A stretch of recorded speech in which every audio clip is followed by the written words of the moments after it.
My name is Lyndon Stevenson. I am the president of the Cadillac Kings Queensland, Australia chapter. I put the chapter together about 2014. So we've been running for like 5, 6 years now. So it's a very small chapter. We limit the people that we have that come into the chapter. So we want to get the right. We're probably going for more. The people that we let in are probably more like quality over quantity. So I applied back in 2014. I was in the Cadillac LaSalle Club of Australia. I was president in there, and then I left them and started the Cadillac Kings chapter. So I think we were approved late 2014, early 2015. So to run a chapter here in Australia. So I think there was previously a chapter in Sydney, but it closed down. So then I started up a chapter here in Australia, just in Queensland, and then I think Melbourne come on next, and then Sydney. So, or it might have been the other way around. Yeah, we're basically the same size as America. Yeah, exactly. And you know what you guys have got, population wise, 350 mil. Yeah, and we're only at 24. Yeah. The chapter means to me is just so the guys that we have in our chapter get together because we're more into the modified kind of Cadillacs. We do let some standard Cadillacs in as well. I've got some stock Cadillacs. I've got some modified Cadillacs. So it's just our guys that have a common interest in the modifications of Cadillacs and that kind of thing. So that's what that chapter means to me. It's kind of a family kind of thing. We just get together and mainly just cruise to car shows, and then you know, catch up on social media and all those type of things. Because some of us are spread apart, and some of us are quite close. So, but the club as an all, like being part of the Cadillac Kings car club is like a brotherhood. So if I need, you know, a hand in something like parts picked up in America and shipped to Australia and stuff like that, I know I can lean on a couple of guys there. I've been out to the US multiple times and met a few of the guys in a few of the chapters. You know, we've all gone out and had dinner at restaurants. We've had beers, or I caught up with the guys in Vegas. You know, they had a show on there, and I spent probably half a day there with the guys in Vegas. Yeah, it's like a brotherhood. It's a good networking community. Yeah, I always like Cadillacs. So in Australia, we had our own car manufacturers like Holden and Ford and Chrysler. We had all the big three here. Holden, which is GM, and all of my friends sort of liked 57 Chevys. Right, they were the car to have. You know, everyone wanted one, but mine was a 57 Brougham, Cadillac Brougham, because it had more features. You know, to me, Cadillacs have standards and Chevys have options. So, you know, if you look at a Brougham, you got rear suicide doors, you got electric windows, electric seats, electronic eyes. You know, Cadillac had everything. You know, it was just that class. And you don't have to do a great deal to a Cadillac to you know, it already has that style and class and everything to it. So you don't have to do a great deal to the car, you know, to make it stand out from the crowd. Probably when we all get together, you know, we just meet at a car show, just hang out, and you know, we just talk, you know, have a few beers, all those type of things. So just, you know, getting together at local shows and just chin wagging and stuff like that. Whether I'm catching up with guys, you know, on a one-on-one basis, you know, or we're catching up as a group. So dream Cadillac would be 47 convertible. You're not all bagged out, laid on the ground. Probably with a Cadillac LSA engine in it. I've got 359s. Well, you're there. Now you put yourself at the top of the list. Now you're just like, all right, this is what I want. That's cool. Yeah, I'm currently building a replica Ecto 1. No way. Yeah. Right on. Yeah, so I've imported a '59 Cadillac ambulance to Australia last year, and we're currently in the process of just trying to get everything screen accurate, buying all the parts for it, and we'll get it to paint and panel soon. And yeah, car only had like probably 12 minutes screen time in the whole movie back in '84. So and a lot of the equipment in the back that never worked, it was just there for show, was all ex World War II military stuff. So trying That to find that, it was all out of aircraft, and yeah. yeah. Was you? Is that a hobby of yours, or is this just something you decided to just do? No, just something we decided to do with my wife, and just thought we'd build an Ecto one. Actually, it was a birthday card I received probably when I was around 9 or 10, and it had a pink '59 convertible on it. And then I said I always wanted one of those. So That's that would be, yeah. Cadillacs weren't, you just didn't go down the street and see a Cadillac in Australia, on the corner or anything like that. You'd only ever see them at car shows because they were, the exchange rate from US to Australian and all the trouble of shipping it from the US to Australia. So they were very, very hard to find in Australia back in the days, back in the '70s and '80s when I grew up. But yeah, but I just remember that birthday card I received with a '59 Caddy on it. I'd give one a go if we could get, like, they're pretty, electric cars are pretty talky. So they can get up and boogie and get off the line because it's direct power. So I'd probably give it a shot and convert one to electric. But it'd be probably more like, I'd probably do like a Cadillac XLR-V or something like that, from around that 2009 era, or a Cadillac Alante. you know, take that North Star engine out that's not very good and just chuck an electric in, or go hydrogen or something like that, just for something different. You can pull up at a show and pop the hood and just, yeah, probably like everyone, social media. You just on Facebook Messenger, just keep in contact with guys. We've got an older fella that's in the chapter that's had modified Cadillacs and all that, so he's coming of age. So when we're in and out of lockdown here in Australia, I've actually just gone down and picked him up in one of the cars, and we just shoot out to McDonald's or something, just grab a burger or a coffee or something like that, and just spend some time with him. Um, and then, yeah, as I said, social media or catching up. We have periods where we're in lockdown, out of lockdown, and if we can get to a car show, we get to a car show. Like cars and coffees are always good, because they're just quick, short, and sweet, and you're in and you're out.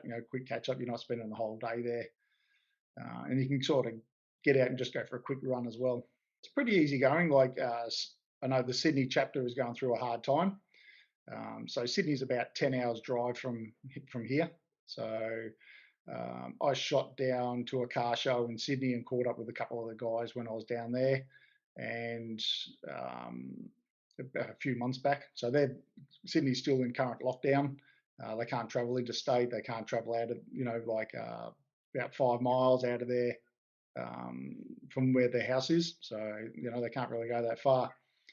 And then also one of the guys from Sydney was up here in Queensland for a large show that we have on the Gold Coast down at Coolangatta, and I caught up with Barry there, and we had a bit of a chin wag and what's happening down in the other chapters, and just had a bit of a chat. Yeah, and I've got to shoot down to Melbourne in probably a few months, so I'll catch up with a couple of the guys that are in the Melbourne chapter as well. I always just reach out to them if I'm traveling somewhere, because I travel a bit for work. So, and all my family live down in Melbourne, which is about 3,000 k's, about 1,500 mile. So they live down there in Melbourne. So I usually go down and visit them at least once a year. So I'll try and catch up with the Melbourne chapter. Did pretty good. We didn't grow any because we haven't been out, and I've got a new prospect member from the last show that we went to, so down on the Gold Coast.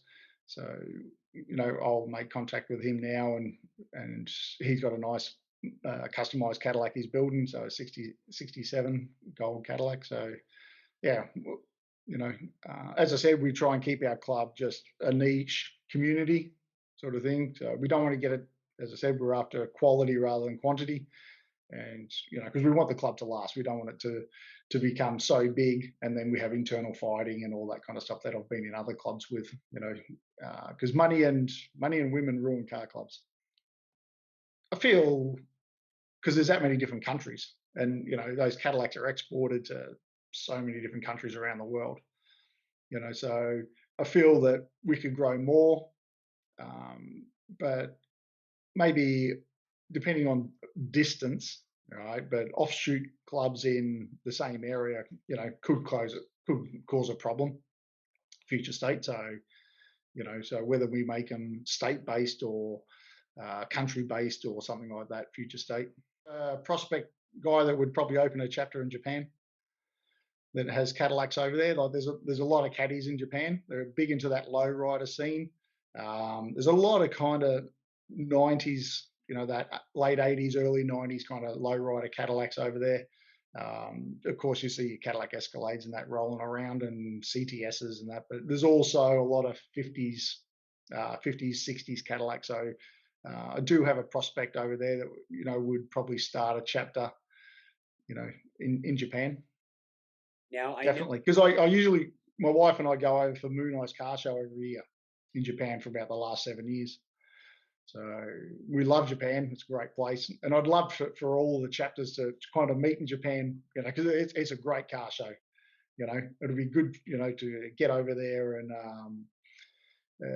meet up with a lot of the chapter heads, or even guys from other chapters, and meet up in Japan, and spend a weekend at the car show. It's kind of a 2 or 3 day kind of car show, and then maybe hit some of the custom shops that are in Japan, just as a group, and do a bit of a tour. And if you could tag along, it'd be good. We could do a video of it, and probably get it. It'd be small like our club. It'd be kind of a niche kind of club like the one here in Queensland, but because there is a lot of 60s Cadillacs in there, and so I'm friends with probably about half a dozen to a dozen guys that would suit that era that the Cadillac Kings are limited to. And then there's a few other guys that I'm friends with as well that also have, like, as I said, those late 80s, early 90s low rider, custom paint, 13-inch rims, hydraulics kind of stuff as well. We're trying to do here in Queensland. That's why we've kept it a niche kind of club. So when someone comes to me, like I've got, there's another 2 guys that live in my street with Cadillacs, right? And they said, "Oh, we want to join your club." I said, "Okay, well, here's the rules that we need to live by," and then I don't hear from them again. So they're the club rules. We go by the club rules, So, and yeah. a couple of them probably, because Cadillacs are expensive here, so they probably want to do multiple clubs, because they want to be in a club that's got 100, 250 cars sort of thing, so they got that big network, and then they also want to join the Cadillac Kings. So I always give them the link and say, here's the chapter rules that you need to abide by. We try to abide by them as 100% what we can, and yeah. And then usually I don't hear from them again, but maybe they're not the right person for the club if they don't agree to it. And that's where the chapter heads need to look at it when there's a prospect chapter that comes up, and they send out the voting, and they send out photos of the cars and the people's description and why they want to join the club and all that. So I really look into that before, the way I vote, whether it's yes or no. And that's why I say we go quantity of a person over quantity. We don't want someone to come in and just destroy the club, because I want to be in it forever. So I don't want someone to come in and just destroy it and try and change it. And it's a good club. I can't wait to get over there when there's a chapter barbecue. But yeah, I'm landlocked in Australia at the moment. We're not allowed to leave, so external to the US. We try and put in our trips to the US that would coincide with other car shows or something that's big. So you're looking at probably back to the 50s in Minnesota, or SEMA convention, or Lone Star Roundup in Austin, Texas, or the Viva Las Vegas or something like that. Car shows we try but the barbecues are sort of not around that. Maybe if we all met and got together at like one of the big custom shows, the Custom Nationals or something in California, or because it's a lot of money, especially for myself. It's uh, probably cost me around 5 grand just for flights, and then you got accommodation, and then so it would be cool if we're like the Ventura Nationals, and there's 200-300 guys with Cadillac King shirts walking around. It's kind of like what, because I'm good friends with the guys there in the Beatniks car club here in Queensland, and they always get together and have a good time. When we just had a big show down there on the Gold Coast, and they had a big display. I put a couple of cars in there for them, and because I've also got also in the rat rod scene as well. So I've got a couple of rat rods, and I took a couple of cars down there, custom cars for them for the Beatnik show, Coolsville down there. But when you see them there, or the Ventura Nationals or stuff like that, they're always in that big group with their purple shirts and their with the beatniks and all that on it. Even if there's like if that chapter represents half a dozen cars, at Yeah. least we've got somewhere to hang out. We might have a shade stall, because as you're in it now. It's 90 degrees over there at the moment, Yeah. so it's hot. You need somewhere to hang out, and just somewhere for the wives as well, because we have the passion for the cars. They have a small passion for the cars, but the girls want to do something, so they might bugger off to a shopping mall or something for the day, and go shopping. The wives should organise something for all the girls to So do, and then it seems your wife supports you well in this. yeah. Oh yeah, she like, because we've got multiple cars, multiple caddies. So if I take the car, she'll probably want to take the car as well. So Okay. yeah, so we'll go cruising together, um, either in the same car, or she'll want to take a drive in one of the cars herself. Round situation. We're a year-round situation here. It gets hot, it'll get to your 90 degrees here as well, 90, 100, you know, Mhm. here in southeast Queensland. And if we go any further north, if you head up towards like Townsville or Cairns, it's really hot and humid up there. But that's about 1,500 mile away. So, but it's still in the same state, because the state we're in is as big as Texas, or even bigger than Texas. So the state of Texas fits within our state. So um, we for here in southeast Queensland, yes, it gets hot and humid, and during like January, February, and uh, but during the winter months, it's nice and cool. A lot of the car shows are on now, sort of thing. So it's about 70 degrees, so 65, 70. So it's nice and cool. You can go for a drive, and you're not going to jump in your car and get a seatbelt burn or something like that. But a lot of us have what in Australia we have, like you can fully register your car, so you can drive it 365 days a year, no problem. Or we have a club registration. So if I was to fully register a V8 in Queensland, it will cost me $1,100 a year to register a V8. Now I've got 13 of them, so it'd be a lot of money if I had 13 $1,100 bills every one a month or something. Yeah. So we put our cars on what we call concessional registration, where you can drive it.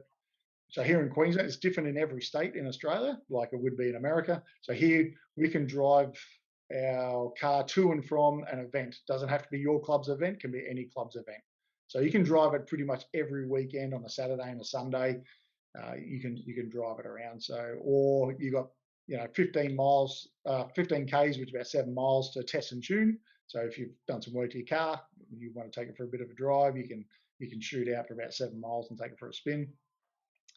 But yeah, the club rego stuff's about $230 a year for Yeah. us in It Queensland. seems. So it's actually even more than that. So there's 4-cylinder, 6-cylinder, V8, so it goes on engine capacity, engine size,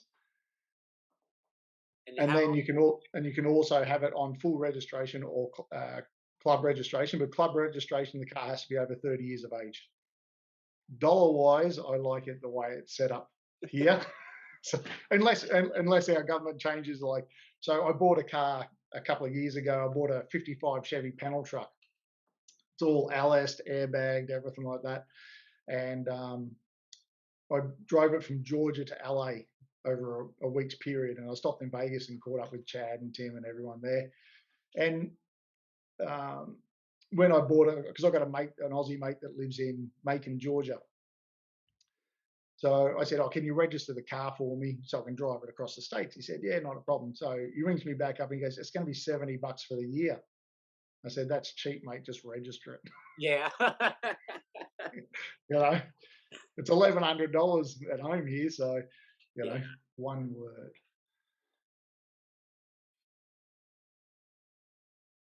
family.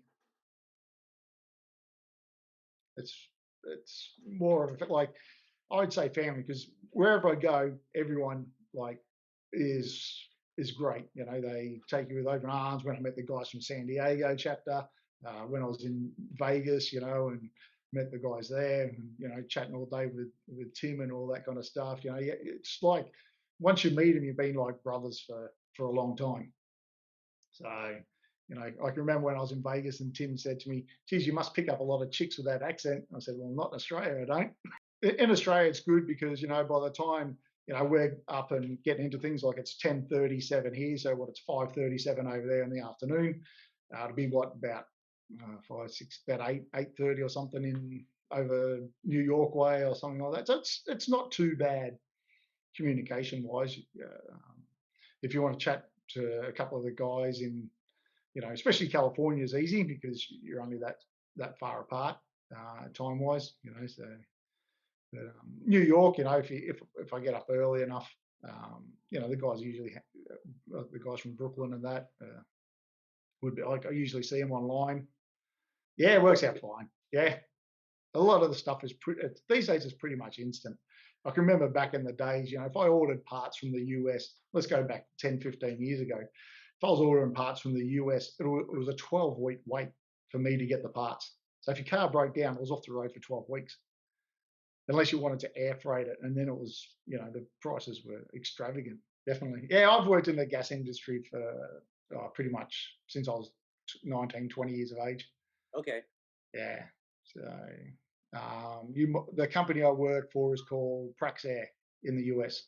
Okay. Okay. Yeah.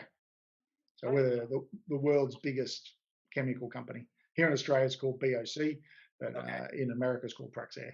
Nah, no. As I said, we want it to be free and easy, and we want quality over quantity. So you know, as I said, if you get it too big, then people start fighting over money, and you know, we just with the guys that are in the chapter, our fees are only enough to what we pay the guys in the US to have a chapter here in Australia. You know, so we don't worry about money.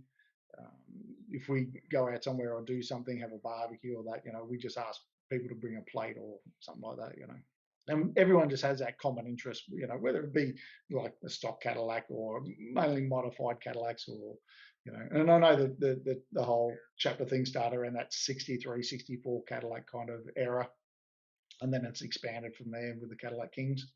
So, being in a lot of like if you're in the Cadillac LaSalle Club of Australia, they're not big in people modifying their cars. So that was one of the reasons that we wanted to start a chapter that was sort of in Australia that were in Queensland that was recognised around the world as well.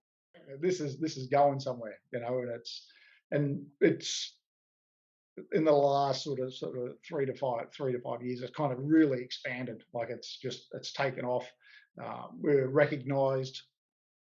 Like I landed in LA a couple of years ago and had my Cadillac King shirt on, and a guy come up and said, "Oh, you're part of the Cadillac Kings?" And I said, "Yeah, yeah, I'm the president of the Queensland Australia chapter." And we had a bit of a chat for about 10 minutes, and he was telling me where to go to find Cadillac stuff, and you know, and I'd only been in and out of customs for about 10 minutes, you know, just still trying to get my luggage and that, you know. So it is, and I've seen guys from Europe when we're at SEMA and all those kind of places. You know, we represent well. You know, the guy, the shirts. I've seen them on TV, and you know things like Gas Monkey Garage. There's one of the guys there wearing one of the King shirts. So yeah, why would you want to quit? You know, if it's a good, easy flowing chapter with no concerns, no pressure, and all those type of things, then you know um, people won't move on, you know, That's to awesome. another club. And as I said, it's usually money and women within a club that will start arguments, and then Yeah. people start branching off. You know, Yeah. All right. And I sort of explained to the guys that when people come to me and say, "Hey, I want to join the Kings," I say, "Okay, well, this is it. We're not going to be out every weekend going to a car show and all those type of things. With COVID, and I know it's the same in America, everyone's flat out at the moment. There's all of a sudden there's just been this massive boom in the world of construction and people wanting things done, whether it's at your house or your workplace or government putting projects in. So money gets moved around the world and or even locally. So we're flat out here every weekend. I've got 13 cars to maintain. I'm trying to build this Ecto one and all that kind of stuff. And Cheers. cheers, mate.